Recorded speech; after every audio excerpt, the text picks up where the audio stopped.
પાટણની કર્મભૂમિ સોસાયટી ખાતે એકાદશી નિમિત્તે સત્યનારાયણ ભગવાનની કથાનું ભવ્ય આયોજન। પાટણ શહેરની કર્મભૂમિ સોસાયટી ખાતે પવિત્ર એકાદશીના શુભ અવસરે સત્યનારાયણ ભગવાનની કથાનું ભક્તિમય આયોજન કરવામાં આવ્યું હતું। અધિક માસના પવિત્ર દિવસોમાં ભગવાનની પૂજા અર્ચના અને ધાર્મિક કાર્યક્રમોનું વિશેષ મહત્વ રહેલું હોય છે, ત્યારે કર્મભૂમિ સોસાયટી દ્વારા આ ધાર્મિક પરંપરાને જાળવી રાખતા સુંદર કથાનું આયોજન કરવામાં આવ્યું હતું। આ પ્રસંગે સોસાયટીના રહીશો યજમાનપદે બિરાજમાન થયા હતા અને વિધિ વિધાન સાથે સત્યનારાયણ ભગવાનની પૂજા અર્ચના કરી ધર્મલાભ મેળવ્યો હતો। કથા દરમિયાન સમગ્ર સોસાયટી ભક્તિમય માહોલમાં રંગાઈ ગઈ હતી।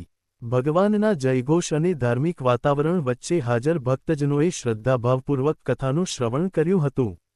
કાર્યક્રમમાં સોસાયટીના તમામ રહીશો ઉત્સાહભેર જોડાયા હતા અને એકતા તથા ધાર્મિક ભાવનાનું સુંદર ઉદાહરણ પૂરું પાડ્યું હતું।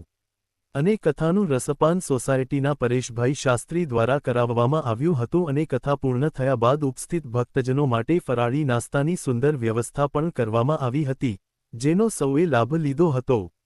આ સમગ્ર કાર્યક્રમનું આયોજન કર્મભૂમિ સોસાયટીના પ્રમુખ તથા તેમની ટીમ દ્વારા સુચારુ આયોજન અને વ્યવસ્થા સાથે કરવામાં આવ્યું હતું।